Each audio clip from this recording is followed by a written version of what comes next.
I'll take us down the conspiracy road. Um, the belief that that this is coming, it's inevitable that it has to be in the States. It started off in China. It had made its way into Europe.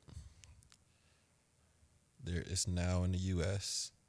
You knew beforehand. You did not stop it from coming in, only because of the U.S.'s need to continuously put people in a dependent state. So I need to figure out a way to make sure that all the people do not have are sick enough, um, financially struggling, financially dependent, distracted, and weak, so that they cannot move themselves out of like this, this dependent lowered state. Because this ain't got nothing to do with people that are already breaded. Like, the motherfuckers hold up, motherfuckers on the yachts, they in the mansions doing videos. What'd you say? You said, bro, on the yacht talking about Tell people to stay home, bro. My nigga, you not even home. My man said from the yacht, bro, hey, I don't understand why y'all still outside. Stay home. All right, bro. You're the perfect person telling me to stay home, bro. Hey, if I had a yacht, bro, you got it. I'll tell people to stay home too, bro. You got it. But yeah, that's my thing, is that I believe that it seeped through consciously, and if the stock market took a hit, great, because the stock market was doing good, people were doing better than they should have been doing. So we're not gonna tell them beforehand. We're gonna take our bread out. They gonna lose all their shit. They're gonna become even more dependent. It's gonna be a problem. It's gonna be an issue, and we don't think that they will be strong enough as a unit to then recover from this in the way of becoming independent. You know what I mean? Like, some people there'll be certain minds that can, but the masses, if the independent ones were to tell the masses right now the way to come together and turn some shit around, the masses would there's enough divide and conquer where that shit don't fly. It'll be so toe up that there's no way they listen to that shit, bro. They ain't listen to none of the leaders on nothing. Yeah. Right now, it's a fight between the masses and the people that they look up to. Yeah. If you not dancing, distracting me, my nigga, I don't want to hear a word you got to say. Don't you hit me with none of this, like, all this positivity shit. I ain't trying to hear nothing positive from you. If you don't get on this camera and dance for me, or if you don't get on this camera and make a song for me, show me some songs you got, something. If you don't do none of this shit for me, bro, I don't want to hear nothing from you. And I just loved you a month ago. A little different. But yeah, it's possible. I'm going to listen to these politicians like everything that they say is gold. That's a difference. And completely disregard the control factor. And I think that's we've done a really good job about refraining from the conspiracy talks, but I can't help it no more. Like, I'm boiling over because I already don't do well with feeling manipulated at all. I struggle with that shit mightily. So now to be here, to be watching it. Oh shit, we got some special guests. Special guests in the building. Come on, it's too late. No, y'all can go in my room if y'all don't want to come in here. Okay. Or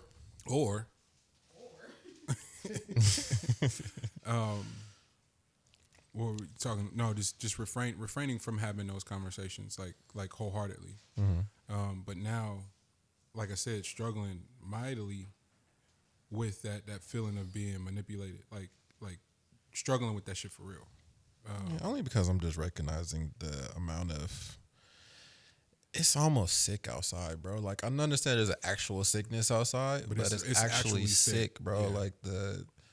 Yeah. I cannot wrap my brain around how like how difficult some of this stuff is. Like, it's not difficult to, well, I understand. I understand not every household is the same, so I'm not telling, like, oh, it's not that difficult to stay in the house for 14 days. Yeah, it is difficult for certain people to stay in the house for 14 days. I get it. I understand. Yeah. Your situation isn't lined up to be in a house for 14 days without having any income coming in. Yeah. Stuff like that. I get all that stuff. That's not what I'm talking about. What I'm talking about is I just don't get people's level of FOMO. Not understanding. Man. Like that you would, if you are set up all right, how you cannot stay in the house for 14 days.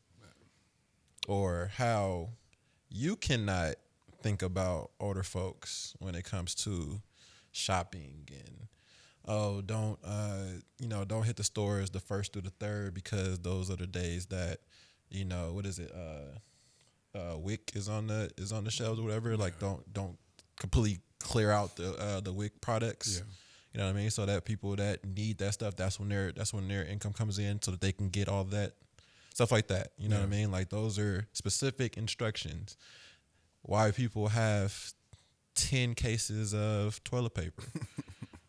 I know. What you about to build a teepee? I don't know. I don't know what your plan is. You know what I mean? Like, I don't know. There's a lot of videos. There's cats jumping over toilet paper. There's all kind of random things.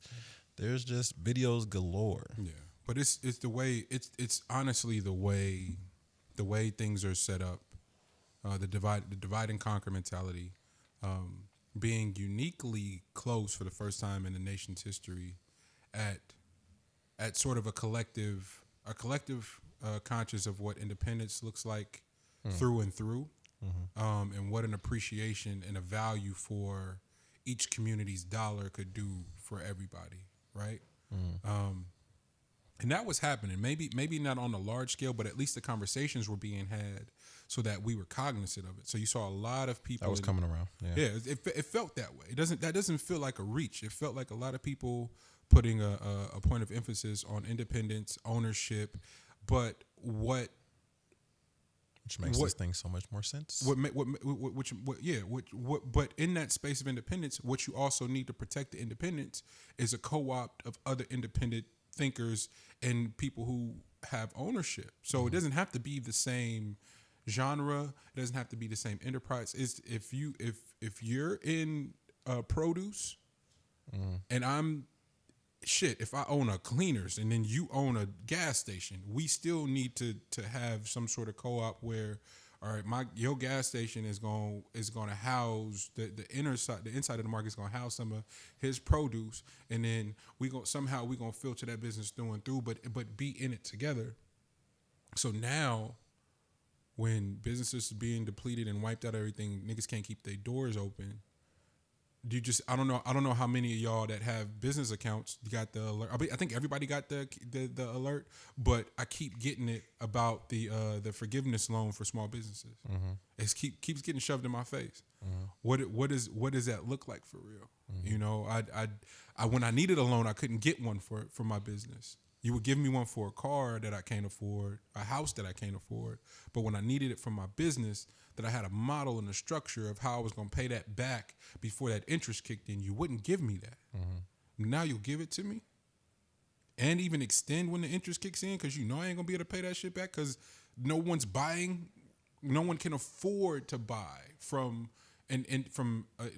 well, that's not true. We probably should be going to our mom and pops and all that shit, but we still hitting the targets and everything because it makes more sense. But I personally have had the most success shopping at our local Mandela market and getting everything I needed. Personally, just saying, Yeah, this thing is built off of credit, so. And especially in these times, bro, like they know folks ain't got it, so they out here trying to put you in something where you owe in. Like, nigga, we need you to always owe us somehow, some way. You are not allowed. Like, that's how credit is set up in the first place, bro. Like, you can't be out here and just get cash.